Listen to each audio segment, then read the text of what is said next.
যোৱাকালি আমি গ'লোঁ ৰাভা সংগীত কম্পিটিশ্যন আছিলে ৰঙিয়া কৃষক ভৱনত। আমি গৈ আছোঁ বৰ্তমান ৰাভা সংগীত কম্পিটিশ্যনলৈ। যাই আমি চেফটি পালোঁ, চেফটি চক। আমি চেফটি চক পাই গ'লোঁ, গতিকে আমি যাই আছোঁ। যাই আমি চেফটি চক পালোঁ বাৰু। এয়া চেফটি চক, এইফালেদি ৰঙিয়া গুৱাহাটী যায় আৰু এইফালেদি নলবাৰী যায়। আমি ৰঙিয়া নলবাৰী যাওঁ, নলবাৰীৰ ফালে যাম, আমি ৰঙিয়া যাম না, ৰঙিয়া যাব পাৰি, বৰপেটা যাব পাৰি, নলবাৰী যাব পাৰি এইটো চাইডেদি।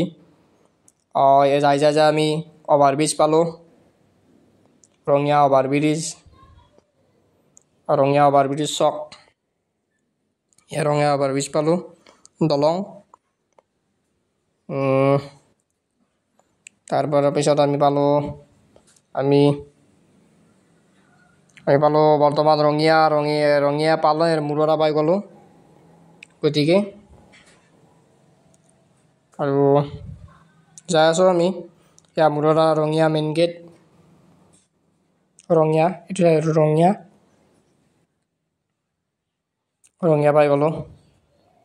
আহি আৰু আমি ইয়াত পামেই আৰু অলপমান যাব আছে, জেগা পামেই আৰু।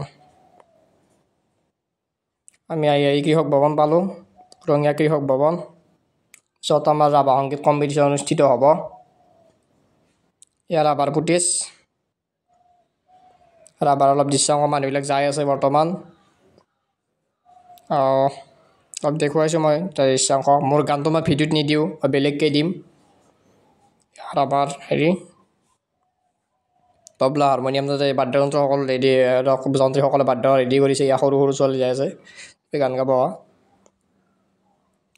ইয়াৰ ৰাইজ মেল গৃহ ভৱন, য'ত শ ব্যক্তি শ্বহীদ হৈছিল এটা সময়ত ৰঙিয়াত যেতিয়া কৃষক বিদ্ৰোহ হৈছিল। ৰঙিয়াৰ কৃষক বিদ্ৰোহ, এই শ্বহীদ ভৱন বহুত গুলি খাই শ্বহীদ হৈছিল আচলতে, তাৰ নামত শ্বহীদ ভৱন। আমি আহি গধূলি হ'ল, আহোঁতে ৰাতি 10টামান বাজিল। আমি আহি আছোঁ, ৰাতি এখন মাৰুতিত আহিলোঁ।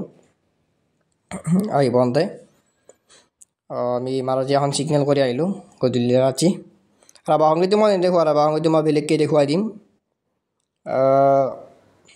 আমি আহি আছোঁ বৰ্তমান, আমি আহি পালোঁৱে আৰু বৰ্তমান ভিডিঅ'টো ইমানতে সমাপ্ত কৰিছোঁ। ধন্যবাদ। নেক্সট ভিডিঅ'ত লগ পাম বুলি আশা কৰিছোঁ।